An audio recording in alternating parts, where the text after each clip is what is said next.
Mm-hmm. Hey, you're here with BCTV, and I'm Chioma. I'm Bianca. And we're here to review Season 14, Episode 3 of Real Housewives of Atlanta. I don't know why it's so hard for me to say. Yes, so the episode starts off with Kenya looking at this really beautiful venue for Brooklyn's third birthday. And really the birthday party is for the adults, if you ask me, because she had so much like extravagant that Brooklyn ain't gonna know what this is. Yeah, like so many extravagant things going on there.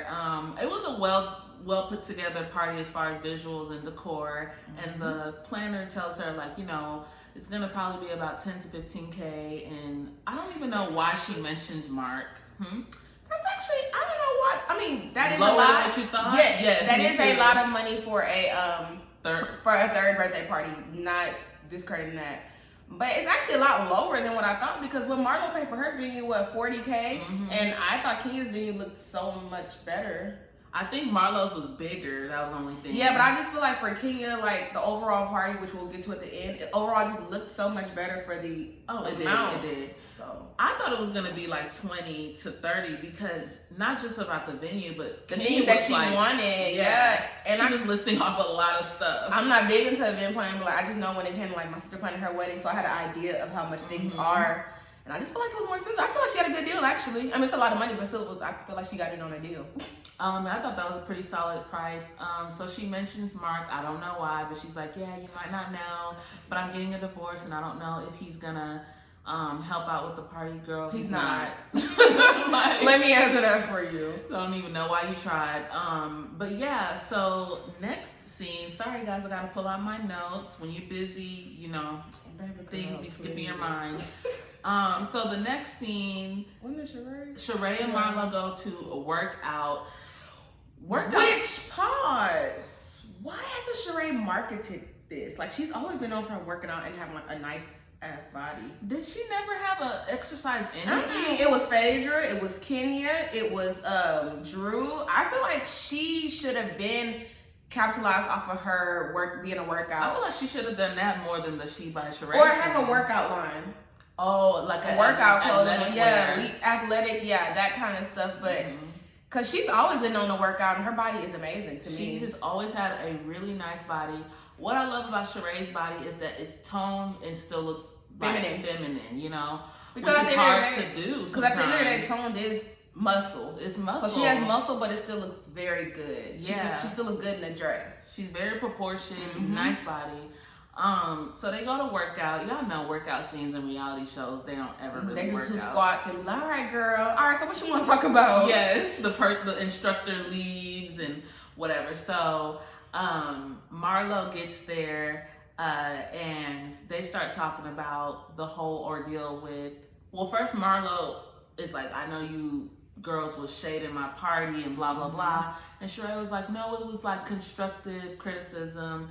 But you know, you have a very niche audience, and Marlo was just kind of like, well, you know, I'm not for everybody. I want to do like costume design for big productions. And we find out that Sheree's son Cairo is actually working in wardrobe at Tyler Perry Studios, which I thought was really cool. Because remember, he got a little off track a few years back. He got arrested for like weed, which is, not that big deal to me. That's just my opinion. It's not that serious to me. But yeah, he kind of got a little off track. But I'm like happy to hear that he's like working and in a career and is doing well. It was so crazy during that scene to see Sheree's kids and her mom, because I'm actually rewatching. Didn't her uncle go missing? That was in 2020. That was recent, but then they found her. Sheree's mom? I thought that was Dr. Heavenly's mom. No, I'm go ahead and finish. I'm about to pull it up. So I'm actually rewatching Housewives of Atlanta. I started rewatching it during the pandemic, and then I took a break. So right now I'm on season 4, and Sheree's mom, oh my gosh, she's the sweetest thing. She looks much different now. I didn't even realize that was her, and I was just like, oh my God. And then seeing Sheree's oldest daughter, how much she's grown, because earlier in the show she was like 24 and now she's like 36. So I'm like, wow, time flies. Her mom went missing March 23rd of 2020, and then she was found 18 days later. Where was she at? She was healthy and safe. I don't know if she is Sheree's mom like maybe not fully there and just like kind of just maybe now wandered off? But her mom's only 72. I mean, that's young. I mean, that's I don't know. That's not that old. That's not that old. But if you have dementia and stuff like that, I mean, yeah. So I don't know if she's. But yeah, she did go missing. I remember that. That's crazy. Yeah, 70 now that people are living to like 100, 102, 70. And the older I get, I realize that these ages are not as old as they seem. Yeah. I'm even probably going to end up retiring the word old when I get to a certain age. Because I'm about to come. I'm going to forever feel like I'm young. Like it's all about state of mind. It's a mental thing. So then they start talking about the assistant that Sheree and Drew share. And Candy, Sheree is basically telling Marlo Marlo tells Sheree that he was saying that she doesn't pay. That she heard it from who? Candy.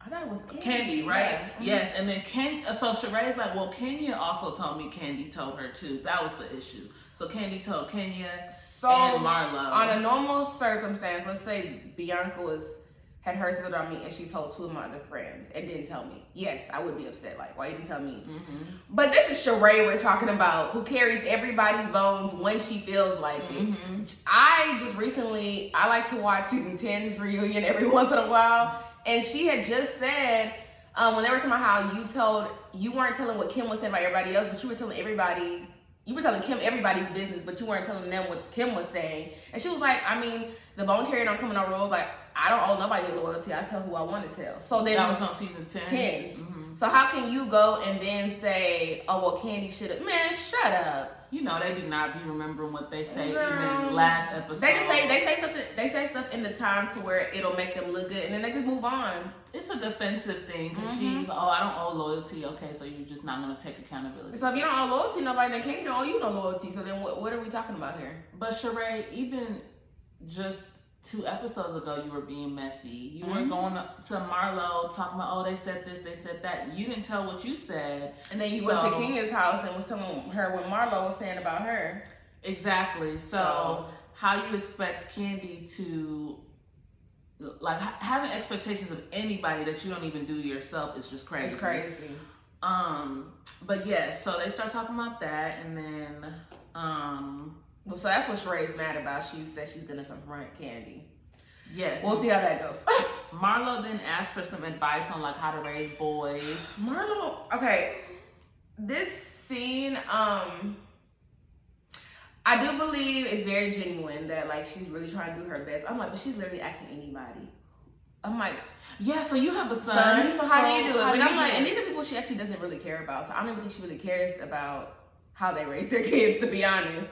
It's Marlo. And you've been raising them for 3 years now. It's not like she just got these kids. This has been a few years in the making. So it's just like, you're trying to granted, raising kids is not easy, especially when you just get them when they're like in the teenage stage. But it seems like you've been doing pretty well these last 3-4 years. So I mean, it's a learning process. Like, you just learn as you go. Make the best decisions for you, because what Sheree might have did for her kids might not work for your nephew. So yeah. Yeah, so I'm kind of gonna need you to stop asking that every scene. Like every time she sees someone who has a boy, so how was it raising sons? Like, girl, be quiet. You get it. Marlo, you were getting annoyed that people were making, little shady remarks about your event, but in the confessional, you're like, I'm glad Sheree, I didn't give her no money because I will find a way to get my money, and I believe you. You're the same person who's jumped for slashing somebody's face. Yeah, so I saw the mugshots, so I believe the mugshots with an S at the end. Gutter snipe. So, she then also made a comment that I thought was just stupid. She made a comment about Kenya only sending a text for Brooklyn's invite. It's a 3-year-old birthday party. Why would she have to send a because you sent your laptop to everybody's house? Yeah, like, get the hell out of here. You gonna come anyway, so please just shut the hell up. That was just so unnecessary. Then we go into a scene with Candy and Todd. Candy is discussing with I think somebody on her team about her play, and trying to send influencer boxes to people and people in the Tonys to get exposure for the play. She wants to do the EGOT thing I think one of the only black women that has that is Whoopi Goldberg. Whoopi Goldberg. I remember because I used to watch The View all the time, so I know she said that before. That's also on Beyonce's goal list. I've seen that some of her earlier interviews. You would have to get one for like acting, right? Or actually, they're all for acting except for Grammys because it's Emmys, Oscars, and but you Tonys. Can get it from like writing. You can get like Tonys and the other one from Emmys from writing. You can get an Oscar from writing a song. Yes, the Tonys or writing a play or something, right? The Tonys, I'm not too sure. Because all Beyonce, because at least Candy writes her plays. So, and I know she just won an award. Actually, I just watched her TikTok a few days ago. She did win something for one of her plays. But Beyonce, she did, yeah. Beyonce only acts, and I don't care. You Beehive fans, she cannot act. I love Beyonce, but she cannot act. Beyonce fans know that already. Like, she's not the strongest actor. So I don't know about the Tonys if it's just about you writing your. I mean, I'm not saying. I don't know if you can also get a Tony from writing the plays.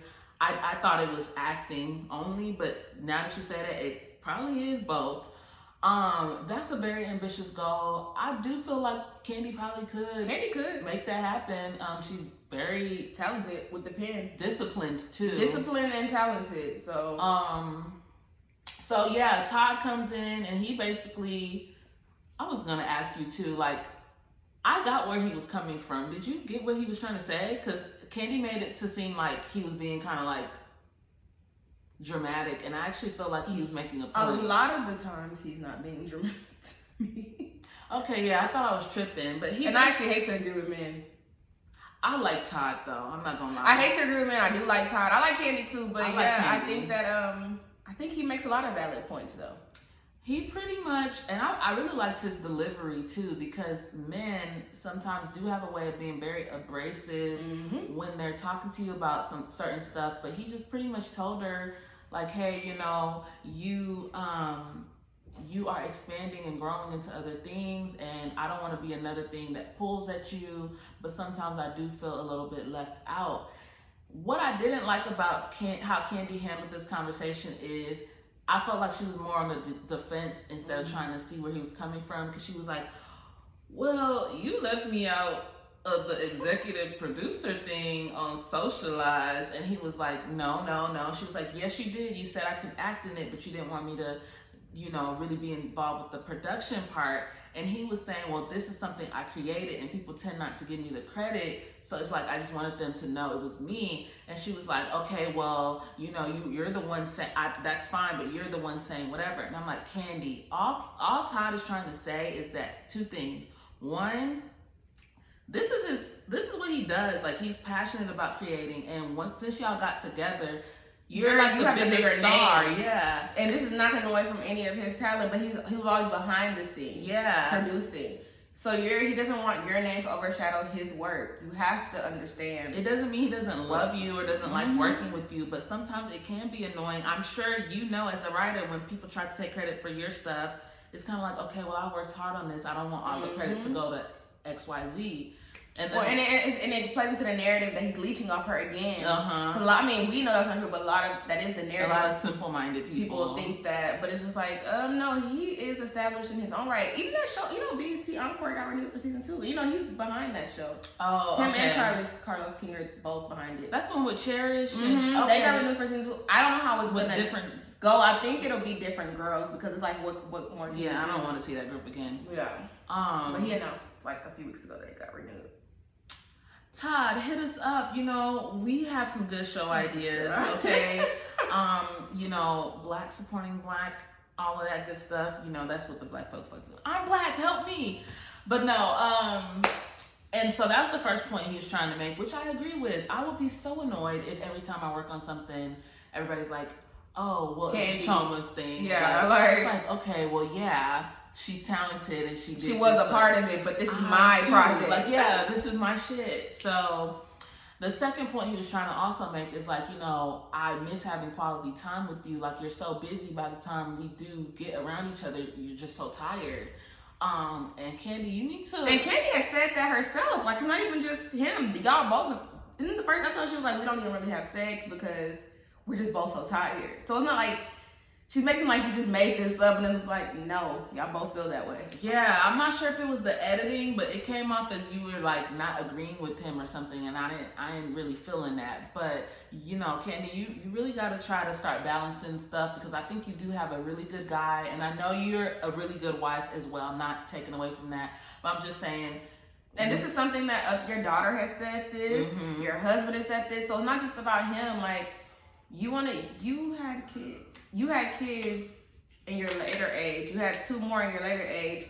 And Riley already said you weren't really that involved when she was growing up. So you have a second chance. So you need to it's great that Todd is Mr. Mom or whatever y'all like to call him. But like, I'm sorry, Candy, you do need to be more involved. Like, it's a little ridiculous. It's starting to look like, And it looks like you're like, you have enough money. Like, it's just greed at this point. It looks like you sometimes, I'm saying it looks like. I don't know you personally. It just looks like a lot of the time you put your career above your family. And I feel like you're at a point where it should be when you were younger, it's like 20s, 30s, you have to grind. But like she just said, you're established, you hit it, you made it. I know you want the EGOT, but at the end of the day, the EGOT is not more important than your family. So, and nobody's saying you to stop working. We're just saying just to balance things out. And I know that's easier said than done, but just devote some time to trying to figure that out, I think. And you have I'm rewatching the earlier episodes, and I had watched the episode of you in season 4. You were saying like you really wanted to have more kids, and you felt like it was just hard to find your person. You found your person, so you had more kids. You have more kids, so please do what you got to do to make it work. So then we get to the scene where Drew is at this like children's store with her extra doing the most assistant, Anthony. And by the way, this is the same assistant. I had told Bianca this, that basketball wise. Remember when they said Jackie had said Malaysia's kids were dirty and looked unkept. This is that same assistant. Messy. So just keep that in your head. He just does the most. We could skip over him. He's irritating, actually. I'm not trying to have my pressure run high. Sorry, there was something I wanted to say about that scene, only because it leads to Sanya. But while she's there buying stuff for her daughter, Drew. Sanya got hurt. While Drew's there buying stuff for her daughter, I'm sorry, guys. Sanya FaceTimes her because she got in a car accident.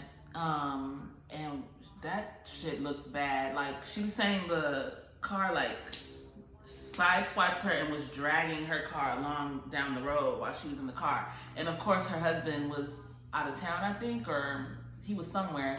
So she was like frantic, and Drew was like, okay, I'm gonna come get you. But just to reverse real quick before that happened, her assistant tells her like, this is how he acts. Yes. Oh, you gonna get that book for your daughter? Yes. The legendary Miss Beyonce Giselle knows, honey. Yes. Y'all, she not lying. That's really how he talks all the time. It was like, okay, dude. It's exhausting. But my issue with reality TV, I do know like sometimes you have to like stage conversations. My thing is that with this Sanya thing, it's just not real because she got an accident. Yes, that's real, but like you're not calling Drew. I thought of you that have your too. Sister, you got your mama, they all live with you. Got your daddy, you got your I brother-in-law. was so confused. I was like, are they that close? And from what I see, in word on the curb, they're not even cool right now. On the blogs, they going at it. So I know y'all not friends like that. So I'm like, this is just BS. So those are the things in reality TV that gets on my nerves. So I'm like, this is stuff not that real. just doesn't even make sense. But yeah, so the messy assistant is telling Drew basically like, I have love for Sheree, but I had to, cut ties with her on the business side of things because she doesn't pay people. She owes one of my friends $25,000 for something, and that's a ongoing known rumor in Atlanta that Sheree doesn't pay for anything. So this is really not anything new to me. Yeah, and if that is true, that's tacky. It's embarrassing. To stop doing that. But and it just shows you live above your means. Next, just like it took you 10 years to build the house because you didn't have the money for it. You're living above your means. Beautiful house though. Very beautiful house. But I also take what Anthony says with a grain of salt. He seemed like one of those people that because he knows the rumor is out there, he'll be like, it's yes. So that particular story, not sure if it's true, but does she be owing people? Yeah. That's what I'm saying. His story. Yeah. I would take that one with a grain of salt because he seemed like one of the people that like to just pile on to stuff. So she goes and picks up Sonya and takes her to go get her son or whatever. Then we see a quick scene of Sheree talking to Tyrone. We have yet to see Tyrone except in the phone. That's not even a real relationship. Next. It was just like, she's like, oh, you're gonna come to Candy's play in New York next week? He's like, oh, I'm gonna see. Oh, he ain't coming. She's too damn old. Then we get to the day of Brooklyn's birthday party, and Kenya is annoyed because everybody is extremely late. Like, I think like it was supposed to start at noon or 1, and people didn't start rolling in until like 2:30 or something. Which, like that. Personally for me, she knows I do not like people being late. That irritates my spirit. So I completely, it's one thing to be 15, even 30, I'll let you slide. After 30, I start getting infuriated because like you're really playing with my time. I feel like for a party, yeah, an hour and a half after late is kind of crazy. If you're going to somebody's party at their house, I give you an hour grace period. If you come to if it's like at a house, like I'm doing a graduation party. Anything at a house, you get like an hour. If we meet at a restaurant, you get about 30 minutes, really about 20 before I start getting irritated. And then at a venue, you kind of just need to be on time because I'm running this out for a certain amount of time. Like hours. Yeah, you need to try to be on time as best as possible. Yeah, I think she was more so irritated because no one had really showed up. Yeah. Like, if it's like people are there and somebody comes in, they just pop in for 30 minutes. Okay, well, it doesn't matter to me whether you came on time or not. You came your 30 minutes, you left, whatever. Cool. But yeah, I think no one was really showing up, so she was kind of irritated. Finally, people start coming. We see all the cute kiddos. Candy strolls in like literally so late per usual. But I was so like, oh my God, I did not realize Blaze was that big now. Like last time I really saw her, she was like a baby. So. No, these celebrity kids be growing fast as hell. So, oh my God, Sonya's son he was not feeling it, y'all. He did not want to be at that damn tea party. Kids are moody, so they gon' one day they might be into it, and the next day they not having it. So you really just, when your kids little, you really do just go with how they feeling. Like, you have to. If he's not in a good mood, you just gotta go home because it's not working today. He was not feeling it. We see Neo, the singer-songwriter Neo. We see his ex. What's her name? Manietta. She actually got remarried.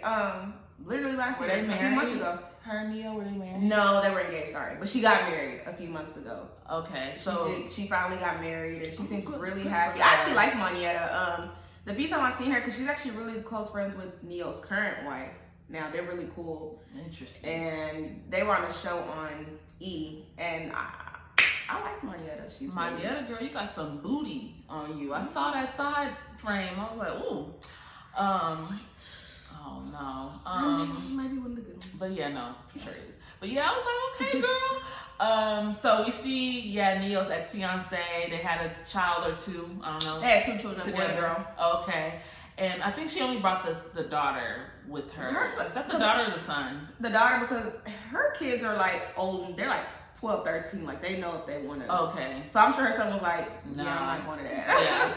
Yeah. And she does look. The daughter does look like her daddy. Both her kids look just alike. They look like Neo. They have that same like circular face. Yep. She was super adorable. So Kenya puts the kids at a table. Brooklyn was super cute per usual. The kids are at the table doing their little tea time. Marlo interacts with the kids for a quick little minute, and then all of the adults go to the adult table, and she plays a fun game, which was appropriate at first, and it was just them like saying things about Brooklyn, like who knows what her first word is, how old was she when she started walking, stuff like that. And then it takes a turn. She's like, now we're gonna play tea time, and she says the rule is that you write down fun tea, fun shade. And then guess who it's about or whatever. Yeah, what is fun shade anyway though, Kenya? So, what was the first one? Candy sucks in the locker room. How is that fun shade? I really hate the label that they give Candy's that because she's comfortable with her sexuality or comfortable with her past or what she used to do before she got married, then they just label her as a a whore, and they kind of just talk to her like she's a whore, like this sexual. I don't like that because if she it. was trying to hide it, this is why people don't talk about it, because y'all act like this. If she was trying to hide the fact that she was, y'all would say, "Oh, well, we know what you really do. Well, you don't just be hiding who you are." Yeah. So then when she says, "Okay, when I was younger, I did do X, Y, Z," you know, I'm a married woman now. Like, she's a grown woman. Candy's like 45. Candy, yeah. This is stuff that we're talking. They're talking about now. stuff she was doing in her 20s. Like, when the hell do y'all grow up? Then you're like, they were like, "Oh, who said it?" And Sheree gets her confession, was like, "I mean, it wasn't me who said it, but I mean, if it was she mad for me? She sucked dick everywhere." I'm like, that is so inappropriate. And Sheree, you suck. You had a husband, right? My thing is, okay, so let's rewind it real quick. So yeah, the fact that was the first one that got picked, ironically, was so just crazy. What I didn't like is, so Candy reads it and she's like, okay, that's not even true, and now I'm annoyed, so who said this? Why would you write that on a thing in a public place if you're not going to own up to it? Exactly. That means you're scary. You're scary. And I was so irritated that the person didn't come right out and say, I low-key feel like it was Sheree. It was either Sheree or Marlo. Yeah. If it wasn't Sheree, it was definitely Marlo. Because that seems like something I'm leaning kind of towards Marlo. That seems like something she would say. Weirdest thing, as if Marlo's not known for sleeping around. That's the weirdest part. Marlo is literally known for all the stuff she be trying to shade people on. And that's the most ironic thing about it. She's not self-aware. At all. So then we get to the confessional that Chioma said, like, about Sheree. My thing with that is, Sheree, you're saying, like, oh, I mean, why would she even be offended? Because she did used to do that. So she probably did it in the locker room too. She did it everywhere else. What does that mean? Because she's admitted that she's been sexually, like, experimental and blah, blah, blah, or that she had sex with a lot of people in her past. Like, that just means she was doing it in the back alleys and the dumpsters and just anywhere. Come on, bro. But what you're saying is exactly right. And like I said, Sheree is the one who was sexually active. So you're telling me you never given oral sex? Exactly. So that's what I'm not understanding. I don't know. I guess she was trying to say she does it anywhere, anytime. Well, she's done it a lot, so she should have done it everywhere. That's not how that really works. And Sheree, you're 50. You should know better. Grow up. You're with somebody in prison. Like, let's talk about that. Yeah, so you should be, and you're not sucking a bit of peen. Like, I hate that so much when y'all place that label on people, like, and then that's what makes people want to be quiet about it, and then y'all be like, oh, why you not being real about it? Man, grow up. So no one confesses. Then the next one has something to do with, before that, Kenya was like, okay, well, enough of that. Then she addresses Marlo about making that Range Rover comment that she was borrowing Lisa Ray's. Yeah, Range Rover, Rolls Royce. It was something. It was a Range Rover. And then she said Marlo had a used, you bought your Rolls Royce used. Yes. That's a lie. I was like, y'all really gonna argue over that? But so my thing is that, let's just say she did borrow a Range Rover. Okay. Anyways, Kenya has money now, so who cares? And then if she bought a used Rolls Royce, it's still a fucking Rolls Royce. Okay? Who cares? Yeah, to buy a Rolls Royce used is still a big deal. Crazy, because I can't afford no used Rolls Royce, so. I'm like, y'all at y'all age are arguing about, like, labels and designer and cars. That shit is it's tacky. Already tacky. And then in this economy there where most people are struggling, and this is what y'all choose to argue about, it's very off-putting. It's insensitive too. Yeah, like, okay. Y'all need to grow up. And like Candy said in her confessional, do Marlo and Kenya not get tired of this back and forth all the time? So like, stupid. But yeah, what was the next one that they Sheree don't pay. So Sheree don't pay. I forgot who picked that card. I thought it was Drew. Yeah, but who actually read the card? And then Sheree got mad, and then Drew was just kind of sitting there like. And then that's when she decided to address Candy and Drew.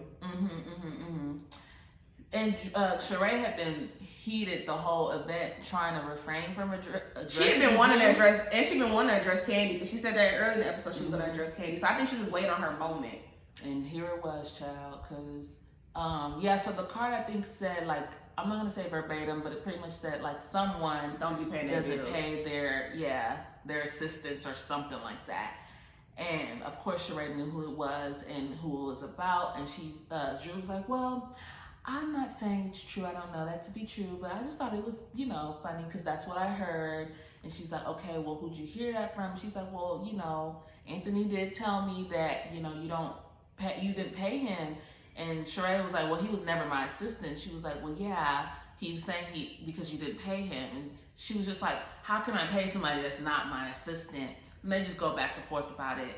Then this girl on the side is like telling Drew, like, oh, is that the same guy who was saying your husband's gay? And everyone's like, what? And Drew is better than me, child. I know we say, we're above violence, we too old for that. I told them I would have slapped the shit out of her. Like, because nobody was talking to you for one.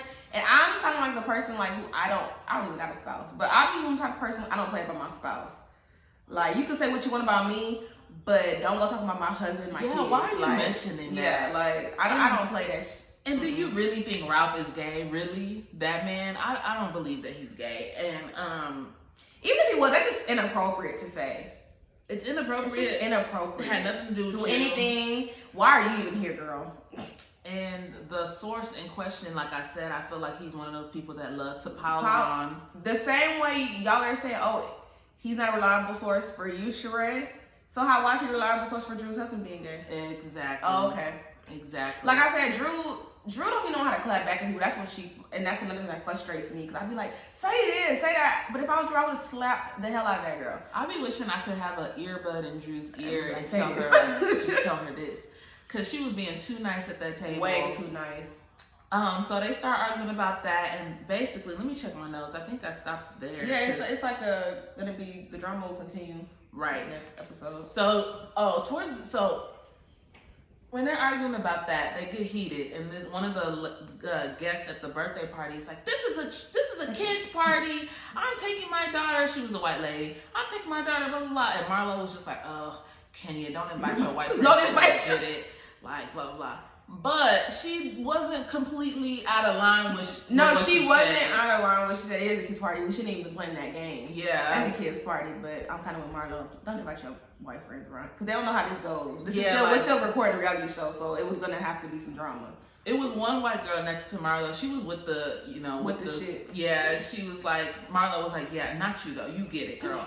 But like the other lady did have a little bit of a point. It is a kid's birthday party, guys, and so the whole in the locker room. The whole game was just inappropriate for a kid's party. This should have been an adults only party then. At this point, yeah. So towards the end, they get up. They're about to leave, and I don't know how things riled back up. But at some point, it just turns into Sheree. Well, Sheree's throwing these digs, and like she's like, "Candy, I actually did want to talk to you because I don't know her, so I don't expect anything from her. But you," and Drew's like, "Well, you don't gotta call me her. My name's Drew. I'm right here." And she's like, "I don't know her.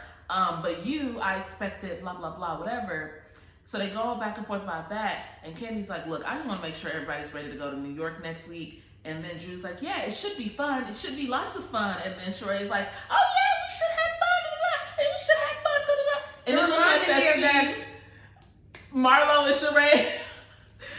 "I'm good. Are you good? You good? I'm good." I'm like, okay. This is like so elementary. I was like, wow. So you're still at 50 doing this? Like, so it's to be continued, but yeah. I mean, I still have the same sentiments. I mean, I'll never care for Marlo. Her spirit don't sit right with me. Sheree's just too messy to have all these feelings about people being loyal to her, so that doesn't make sense. Drew is just Drew. Sonya, again, has not been on this episode either. Sonya, I'm like, girl, you're what? not gonna really be on the episode. Why did we even give you a beach? I'm not even understanding. And I feel like we've seen Anthony more than you, Sonya. Yeah, I mean, yeah. Y'all tell us how y'all felt about it in the comments. Peace, y'all.